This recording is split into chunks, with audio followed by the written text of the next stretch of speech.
querido Carlos Mink, que está com esse colete vermelho aí. Ô, Mink, parece de Joaninha. É colete de Joaninha, Mink? Não é. Vou até botar aqui mais para você ver melhor. Não é Joaninha, mas é, digamos assim, um colete descolado. Esse é para festa, né? Mas como as tuas entrevistas sempre são uma festa, eu achei apropriado. Tá lindo, Mink. Obrigado pela presença. Agora, olhando melhor o colete, parece algo andino, mas não tenho certeza. É andino. É boliviano. Boliviano, tá vendo só? Quem tá no Peru agora lá se divertindo é o Zerbex, que você deve conhecer, que é o jornalista Claro.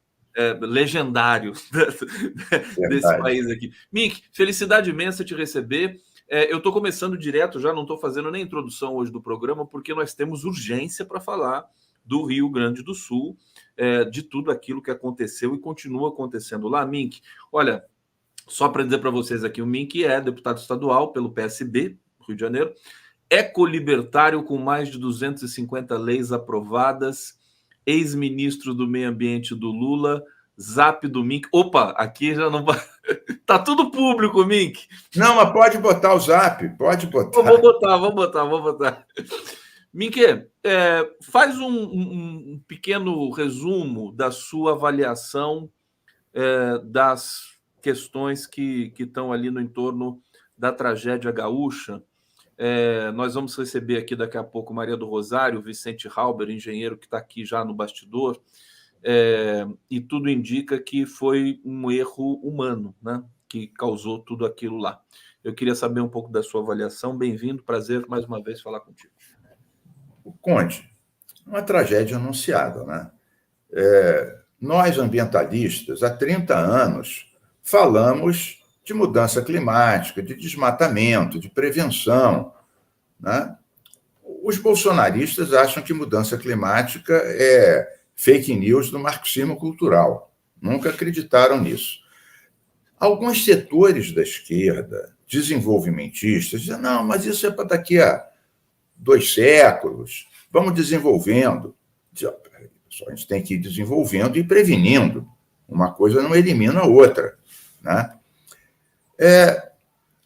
Em relação, então, caindo no Rio Grande do Sul, um estudo de 2015, né, do governo federal, com apoio do Banco Mundial, feito pelo Sérgio Margulhes e uma outra pesquisadora, em 2015, disseram o seguinte: ia cair muita chuva no sul do país, as barreiras e diques de Porto Alegre estavam subdimensionados, tinham que ser reforçados, e a saída lá no fundo, pela Lagoa dos Patos, estava muito estreitada. Então, haveria que subir, reforçar os diques e ampliar e alargar a drenagem. Isso em 2015. Bom, não leram isso, não analisaram isso. O que fizeram? Em 2020, final de 2019, início de 2020, a Assembleia Reacionária do Rio Grande do Sul e o governador Leite sancionaram uma lei que desfigurou 68 artigos do Código Ambiental do Rio Grande do Sul. Eliminou ou afrouxou completamente. Em 2023, o ano passado, o governador sancionou outra lei autorizando barragens nas áreas de preservação ambiental, quer dizer, com desmatamento também. Então, veja, os sinais foram dados em 2015 e as providências foram no sentido contrário. Em vez de reforçar a proteção ambiental, as proteções ambientais foram retiradas ou não foram reforçadas nos casos dos diques ou alargadas no caso da drenagem das águas. É claro que com esse nível de desastre, de chuvas, alguma desgraça ia acontecer. Mas se as providências fossem tomadas, a desgraça seria muito menor. O sofrimento humano e material seria muito menor. Então, meu caro, não vamos dizer que foram surpreendidos. Não foram surpreendidos. Ignoraram essas questões. Vou dar um exemplo para devolver para você, mas só para falar do meu Rio de Janeiro aqui, como que o quadro é parecido. Quando teve a tragédia de 2011 em Petrópolis, morreram mais de 200 pessoas, região serrana do Rio, o que nós fizemos? Contratamos mapeamento de risco para toda essa região, mais Baixada, Noroeste, Angra, Paraty. Depois do mapeamento de risco, contratamos com a universidade os planos de contingência. O que são planos de contingência? Dado o que informa o mapeamento de risco, então, essas encostas têm que ser reflorestadas, esses rios e canais desobstruídos, essas casas e prédios relocados. Muito bem. O que grande parte dos prefeitos fizeram? Pegaram o mapeamento de risco, está aqui o mapeamento de risco, puseram em cima o plano de contingência, aí puseram em cima um vaso de flor e ignoraram sinteticamente isso tudo e continuavam licenciando loteamentos e shoppings naquelas áreas que a contingência diziam nem pensar. Eu tive que fazer uma lei, Conde, dizendo que as prefeituras tinham que incorporar nos seus planos diretores e leis de uso do solo as determinações e restrições do mapeamento de risco e do plano de contingência. Então, você veja que não há uma cultura de prevenção. Não houve no Rio Grande do Sul, não houve em Petrópolis. E isso em algum lugar do Brasil... Vivência.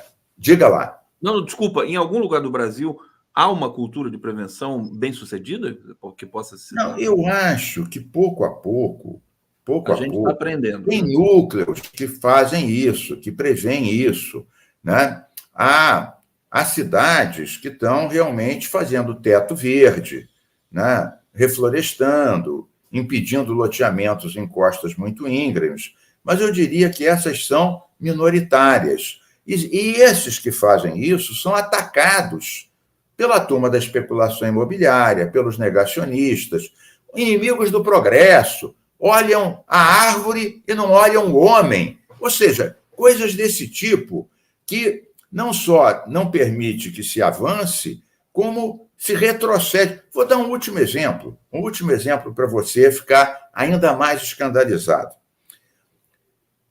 Quando a gente esteve no governo estadual, a gente executou um projeto chamado Iguaçu, Sarapuí, Botas. São os rios da Baixada Fluminense. Projeto idealizado pelo FRJ, professor Canedo e sua equipe. Então, o que a gente fez? Durante 5 anos, eu e a Marilene, que me sucedeu, o Firmino, nós conseguimos dinheiro do FECAM, 300 milhões, dinheiro do Ministério das Cidades, 250 milhões, relocamos milhares de pessoas, dragamos os rios, pusemos ciclovia e árvore na margem do rio para ele não ser ocupado outra vez. O nome está dizendo Baixada, é baixo. As pessoas morando em cima do rio. Por quê? Porque queriam? Não. Porque interromperam Minha Casa Minha Vida, interromperam os programas, foi lá a turma morar em cima do rio. Você nem podia dragar logo, porque a casa ia cair dentro do rio. Então, você tinha que primeiro arrumar casa nova para as pessoas, não muito longe, para não ficar longe da creche, do trabalho, dos amigos, não desterrar as pessoas. Muito bem. Então, nós conseguimos relocar 28 mil pessoas. Fizemos metade do dever de casa. Saímos do governo em janeiro de 2014, há 10 anos atrás. Parou o projeto. Parou o projeto por 10 anos. Teve chuva. Final do ano passado, início desse ano, morreu gente. As bombas que a gente tinha posto lá para succionar água, de 8, 5 estavam paradas por falta de manutenção. E o projeto que a gente criou, a APA do Alto Iguaçu, que é uma área para segurar a água, diziam os técnicos e o Comitê de Bacia, a gente criou essa APA, para segurar a água da chuva. Então, essa área tinha depressões, tinha árvores, tinha polders, como eles chamam. Se acredita que um deputado, Rosenberg, de Caxias, entrou ano passado com um projeto de lei para acabar com a APA do Alto Iguaçu. Quer dizer, não criam prevenção e querem aniquilar, dizendo que a gente estava prejudicando o desenvolvimento de Caxias. Então, veja a maré que a gente tem que enfrentar num país onde Há pouca informação, muita fake news, muito bolsonarismo e negacionismo. Carlos Mink sabia que ia ser uma aula e uma série de relatos importantes aqui para a gente entender o que está acontecendo. Eu me lembrei de que Petrópolis, depois daquele 2011, você falou que eles continuaram ali loteando em terreno que não deveria lotear. Teve outra tragédia. Aliás, teve mais de uma, né? Sim, na verdade, foi Teresópolis, Petrópolis, Friburgo, a região serrana. Para todos esses lados, a gente fez um mapeamento com a geologia do Estado e os contingentes, plano de contingência. Então, claro, eu não vou generalizar. Tem um prefeito ou outro mais atento, um vereador ou outro mais ecologista. A região serrana do Rio é complicada, porque entre a serra e o rio, a área plana, boa, é pequena.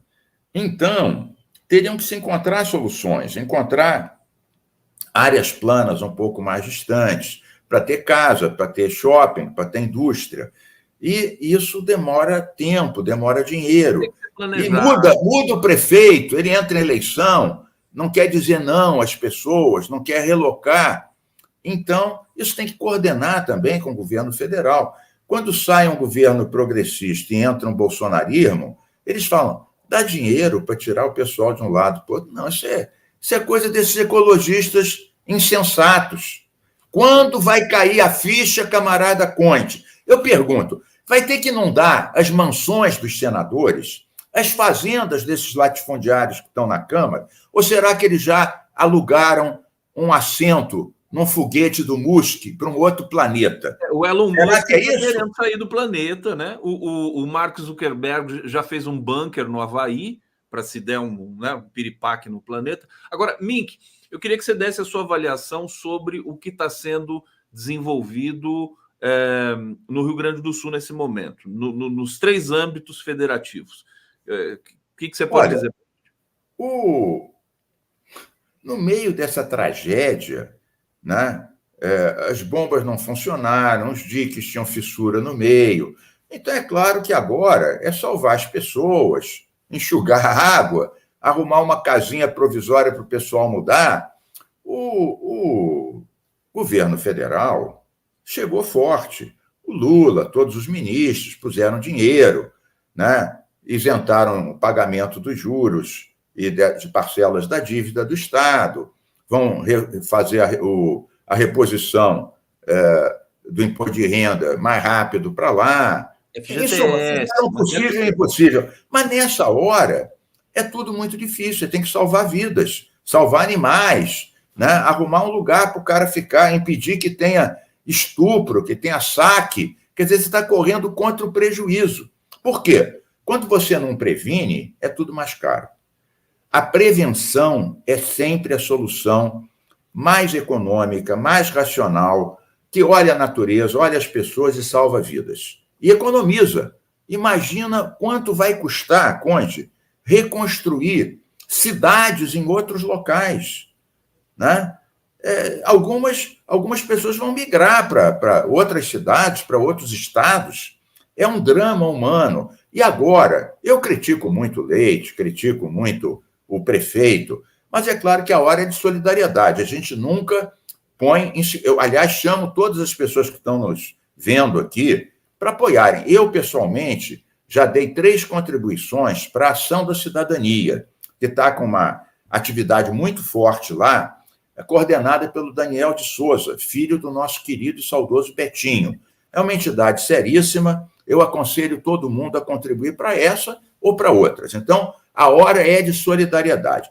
Mas os culpados falem, não é hora de apontar o culpado. Quem mais diz que não é hora de apontar os culpados são os próprios culpados. Eu acho que é hora. Porque se a gente não aponta o dedo essa hora, depois surgem outras questões, as pessoas vão esquecendo, né? Tem Copa do Mundo, Carnaval, outra desgraça em outro estado. Eu acho que é um trabalho essa para o Ministério Público, e o STF já pediu aí, deu 10 dias para o governo do estado explicar por que fez aquela mudança na 68 questões ali das leis ambientais. Ô Mink, tecnicamente, salvar vidas, tem todo esse processo de realocação das pessoas, mudança de cidades inteiras e tudo mais. Que mais que você poderia, por exemplo, colaborar com a sua experiência e tudo mais? Eu diria o seguinte, Conde, não se trata apenas de mudar uma casa ou de mudar uma cidade. A questão é que cidade nova você vai construir? Uma igual a que tinha antes ou uma cidade sustentável? Vários países estão discutindo o conceito de cidade esponja, né? Que é uma cidade que tem sua arborização, hortas comunitárias, agricultura urbana, tetos verdes. Você sabe que o teto verde diminui até 10 graus a temperatura de uma casa e absorve, dependendo da extensão dele, claro. Mas se for muito generalizado em muitas casas e prédios, ele pode absorver metade de uma chuva que cai. Se você vai impermeabilizando o solo com concreto, tira a árvore, tira um terreno baldio, constrói aqui, constrói ali, a água ela vai direto, a terra não absorve. Então, a cidade não basta construir em outro lugar, você tem que construir outro tipo de cidade, mais humana, mais ecológica, mais adaptada a essas crises que serão mais intensas, mais frequentes e mais trágicas.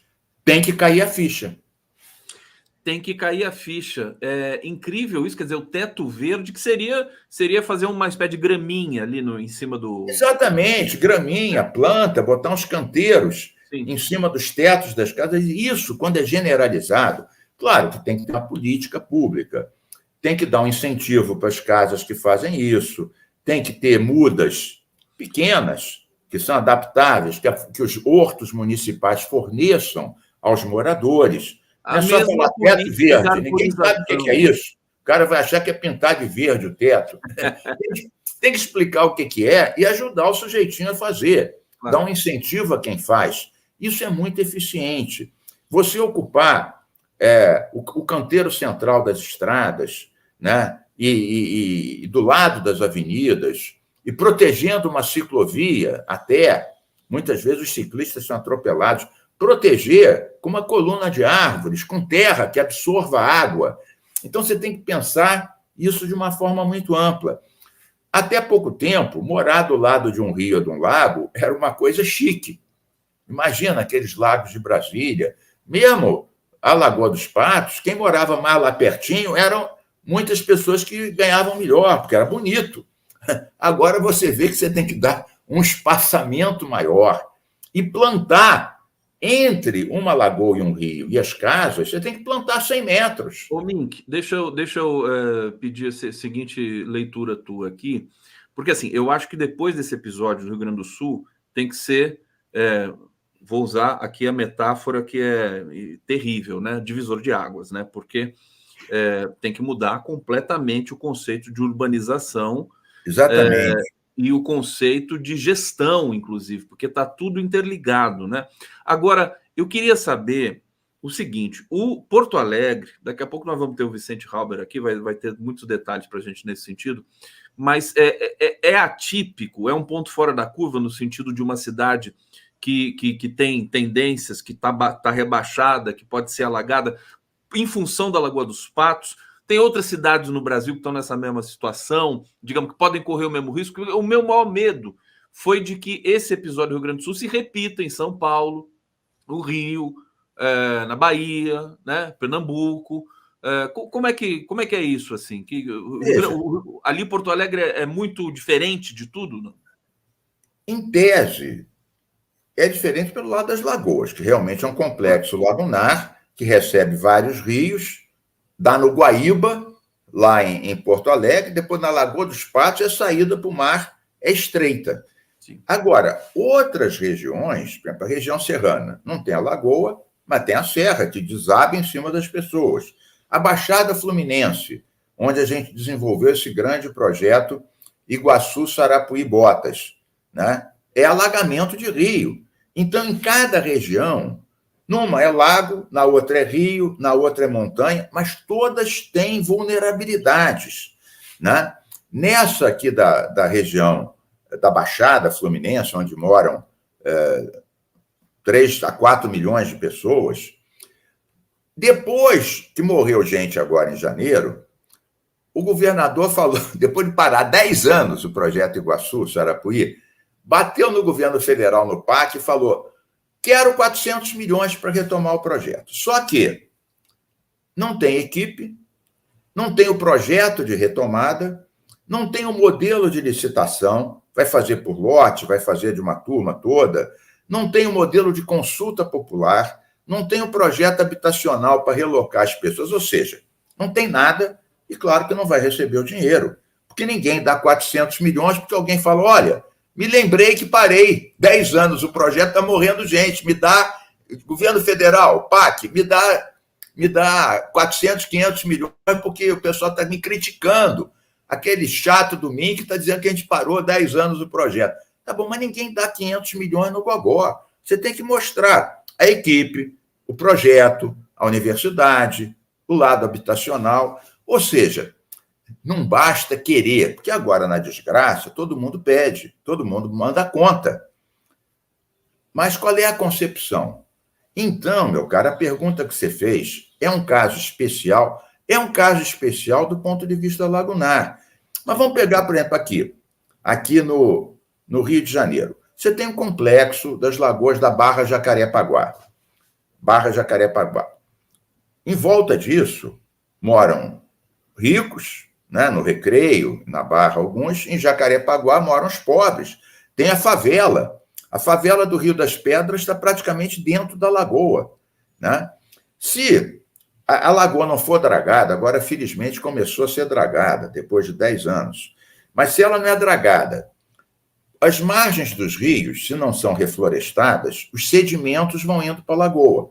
Uma lagoa que tinha 2 metros e agora está com 30 centímetros, se chover muito, inunda a favela do Rio das Pedras, onde moram 70 mil pessoas, dominada pelas milícias. E aí entra outra coisa, no caso do Rio, metade da área da cidade é dominada por tráfico ou milícia.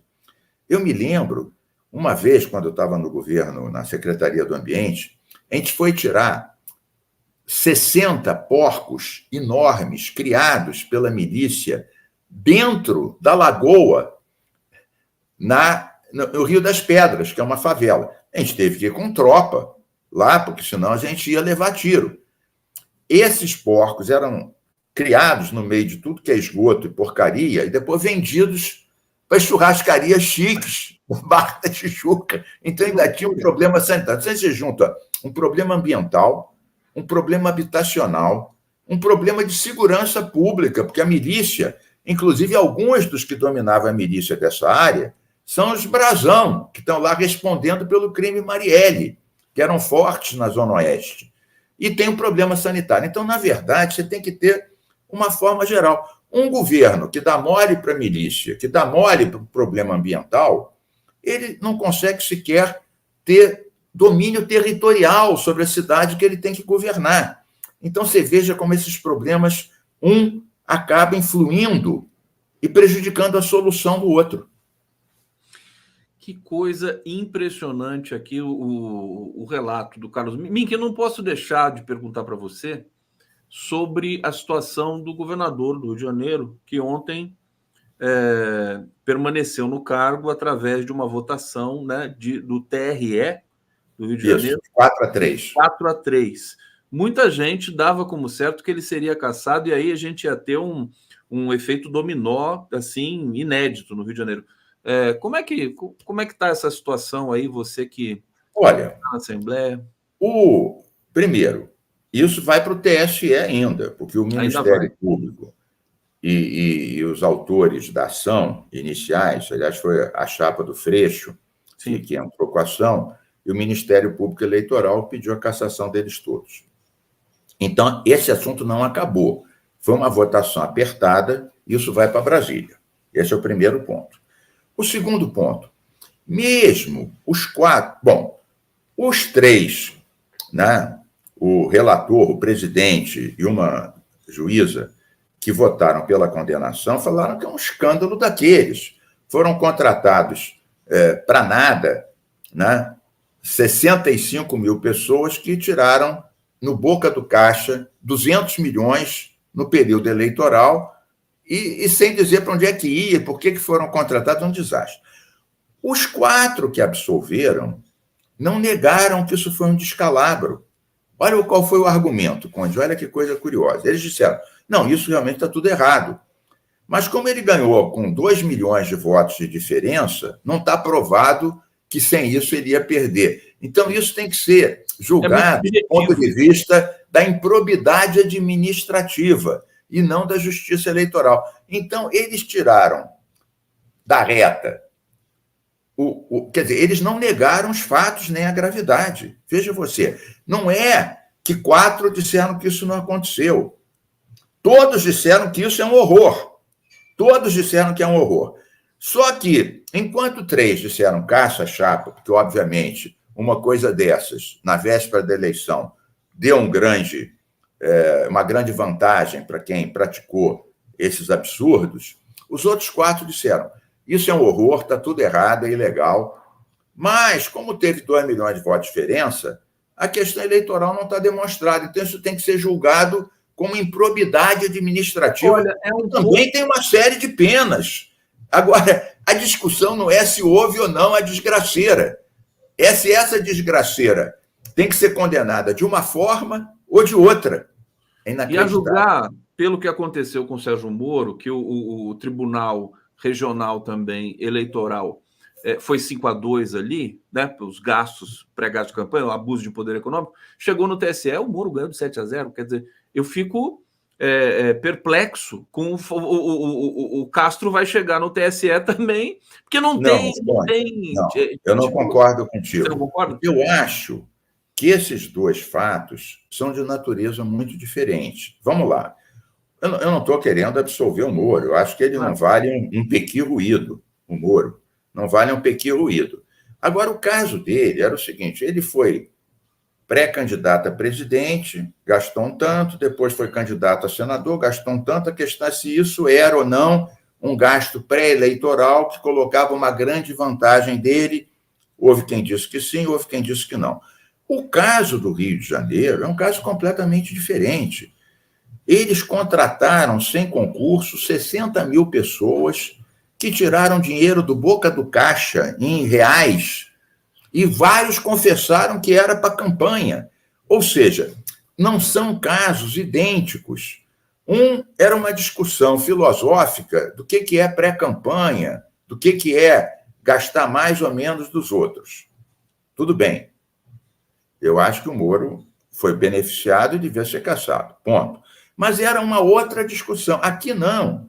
Aqui mesmo os juízes e desembargadores que não cassaram, que não votaram pela cassação, falaram, isso está tudo errado, foi um descalabro, nunca se viu uma coisa desse tamanho. Ou seja, os casos não são idênticos. Perfeitamente. Carlos Mink, aqui no 11 News, deixa eu trazer o Gabriel Blasco aqui, deixa eu aumentar o box aqui do nosso comentário. Os porcos, olha que coisa terrível que ele está dizendo aqui, os porcos comem cadáveres, comem tudo, até os ossos, por isso é cria da milícia. Olha que... Perfeitamente, é verdade, é verdade. Meu Deus! Elizabeth Belício está dizendo aqui, deputado, e a invasão de terras da colônia no Parque da Pedra Branca pelas milícias, tem jeito? Votei no senhor. Está aqui, rapidamente. Obrigado, Elizabeth. Enquanto você se prepara para responder, deixa eu colocar na tela aqui o Vicente Halber, que já está aqui posicionado. Olá, Vicente, seja bem-vindo aqui, prazer imenso recebê-lo. Eu quero saber, aqui tem várias... Deixa eu ligar aqui o... Poder falar com um cidadão lá do Rio de Janeiro, que deve estar lá num sol bonito, né? O Mink, né?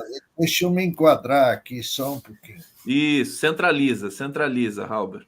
E eu quero saber, aqui tem várias entradas da deputada Maria do Rosário. Qual que eu abro? Eliane? É o seu que eu abro? Ou da Tereza de Lucena?